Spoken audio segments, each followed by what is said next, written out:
뭐 아까 송도 질문하신 분 있었는데 인천을 전반적으로 한번 보겠습니다. 인천이 어떤 도시냐? 서울의 서부라고 볼 수도 있지만 거의 우리나라 완전 서쪽이죠. 수도권 중에선 가장 서쪽에 있는 도시. 북쪽으로는 이제 북한, 황해도 연백군. 그 다음에 이제 동쪽으로 서울, 김포, 부천, 시흥, 안산 뭐 이런데. 서쪽으로는 서해 바다와 만나고 있죠. 인구는 거의 이제 300만 가까이 되고 가구 수도 한 130만 가구 정도 된다. 그런데 출생 혼인율은 역시나 계속 감소 중이죠. 고령 인구 비중은 증가하고 있다. 그리고 보면 학교 수는 거의 그대로인데 학생 수가 쭉 빠지고 있죠. 교육의 도시는 아니죠, 적어도. 그럼에도 불구하고 주택 수는 꾸준히 늘고 있죠. 그러니까 공급 부족 여론을 많이 만들었는데 인천은 공급 부족 아니잖아요. 인천은 왜 뛰어? 풍선 효과로. 전문가라고 하면서 집값 오른다고 했던 인간들이 다 사기꾼들이었다라고 말하는 이유가 그거다. 자, 그 다음에 사업체 수는 이 정도 있습니다. 뭐 몇 군데 있어요. 산업단지들이. 그리고 생산 조금씩 늘고 있다가 거의 멈춘 수준이죠. 구가 여러 개가 있죠. 뭐 연수구, 미추홀구. 특히 얘기가 많이 됐던 게 중구하고 연수구. 이게 이제 송도하고 청라에 있으니까.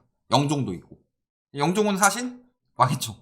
보면은 이제 규제 다 풀렸다고 이야기가 나왔어요. 인천 부동산 규제 다 풀렸다. 규제 다 풀렸으면 개이득. 일까요? 규제 지역에서 벗어났을 때 기본적으로 실수요들 풀어주는 건 뭐예요? LTV. 그리고 다주택자들. 이제 뭐 취득세나 뭐 보유세 이런 것들 풀어주죠. 그랬을 때 보시면은 실수요는 LTV를 아무리 풀어주더라도요. 저번에 보셨지만 전세 대출 안 받고 주담대를 가진 사람들의 DSR이 작년 말 기준 50%를 넘어갔어요. 그렇다는 것은 DSR에 걸린다.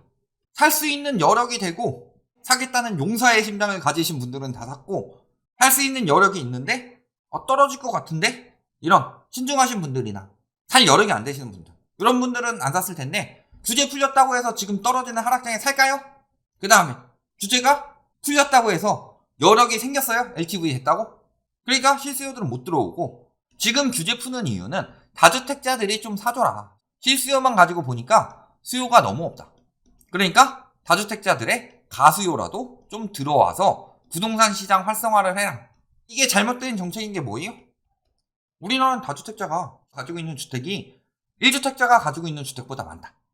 다주택자들도 하락장에는 안 들어간다. 특히 거기서 하락장이더라도 전세라도 상승하면 좀 들어갈 만한데 전세도 떨어지고 있으니까 들어갈 상황 아니죠.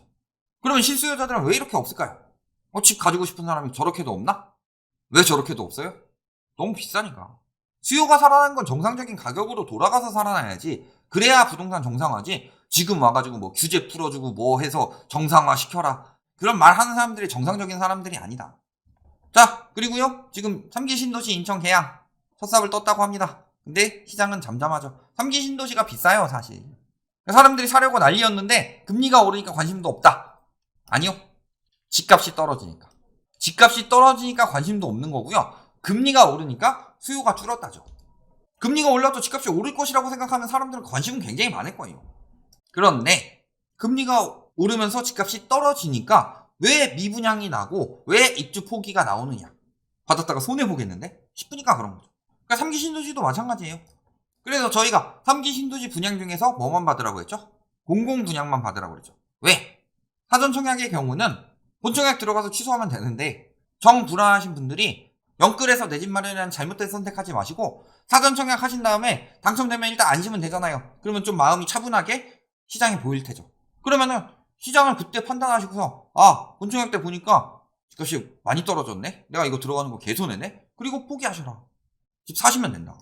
떨어진 거 할인 분양 받으시면 된다. 이렇게 말씀을 드렸죠. 그래서 지금 보면 어때요? 상승 가팔랐던 인천이 1년 내 처분하는 아파트 비율이 1이다. 물린 사람들이 그만큼 많다는 소리입니다. 결국 그렇다. 죄송합니다. 저기 아이디 가지고 제가 말씀드리려고 한 건 아닌데 이명박님이 응원하시니까 제가 좀 웃었어요. MB 때 전세자금 대출 푼 거 가지고 욕했는데 갑자기 이명박님이 응원하셔가지고 지금 보면 어떻다? 송도 뭐 4억대 거래 쇼크. 지금 뭐 분양가 밑으로 떨어진 단지도 나왔죠. 전세도 마찬가지예요. 매매가 떨어지면 전세가도 당연히 떨어질 수밖에 없고 인천은 공급이 매우 많다. 그렇기 때문에 전세에 영향을 주는 것에서 상승에 영향을 주는 게 금리 떨어지는 거랑 멸실이고, 하락에 영향을 주는 것이 신규 공급하고 금리 올라가는 거. 이게 두 가지인데 지금 얘도 되고 얘도 되는 때예요. 그러니까 전세가는 더더욱 위험해지겠죠. 자, 그래서 서구 보면은 무피가 나옵니다. 무피 다음엔 마피죠. 내가 분양가 그대로 팔게요. 그 다음에는요, 내가 좀 손해보면서 팔게요. 이렇게 될 수밖에 없다. 특히 어디? 루원시티와 검단신도시. 루원시티 가보셨어요? 청라 가기 전에 있는데. 고덕 이야기할 때 상권 나눈 것처럼 여기도 가운데 막 8,000원 도로 막 그 도로 큰 거 지나가가지고 상권 완전히 나눠져 버려서 사실 청라 뜬다고 해서 사람들이 몰려갔는데 망한 도시죠. 검단도 마찬가지고. 검암 이런데 뭐 재작년에 뭐 누가 검암 엄청 추천하셨죠? 네? 비행기는 잘 모시지. 검암 개망했죠. 4억 4백만 원에 금매로 나왔다. 누가 여기 엄청 추천했었는데. 검단 같은 경우는 신축이 1억대. 뭐가? 전세가. 넓이가 얼마나 있길래 좁은 거 아니야? 전용 84. 지금 그래서 상황이 굉장히 침체가 되고 있다. 그래서 매매가격 지수도 뚝 떨어지고 있고요. 전세가격 지수도 꾸준히 빠지고 있습니다. 그러다가 기울기가 급해지고 있죠. 한 주에 마이너스 0.92가 나온다는 건 엄청난 상황이죠. DSR은 전세 안 들어가요. 금리 때문이죠, 전세는. 그리고 매매 수급 동향. 자, 여기에 부동산원에서 측정하는 게 매매 수급 동향인데 70대까지 떨어졌습니다. 70대 초반까지. 이렇게 많이 떨어지지 않아요, 보통. 부동산원은 80, 뭐 이 정도에서 뭐 120까지 잘 올라가지도 않고 거기서 왔다 갔다 하는데. KB로 가보면요. 매수자 많음 1.5, 비슷함 7.5, 매도자 많음 90.9 해서 10.6이다. 이거면 완전히 망한 거죠. 자, 매매 거래 현황 보면 어때요? 서구에 검단, 대강로제 비양 이렇게 올라갔다가 이렇게 떨어지고 있죠. 또 검단, 디에트르 펠리체 뚝 떨어진 다음에 거래도 안 되죠.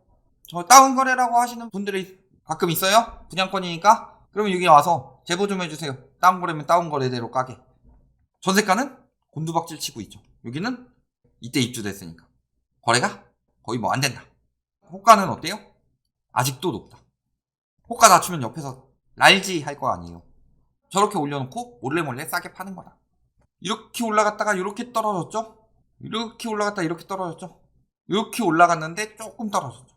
지금 2억에 거래했는데 아직 호가 거의 비슷할 때까지 떨어졌죠. 여기 직거래다. 그래, 직거래예요. 호가도 직거래 아닌 것보다는 많이 떨어졌죠. 요건 최종 가격보다 호가는 더 낮은데 안 팔리고 있고.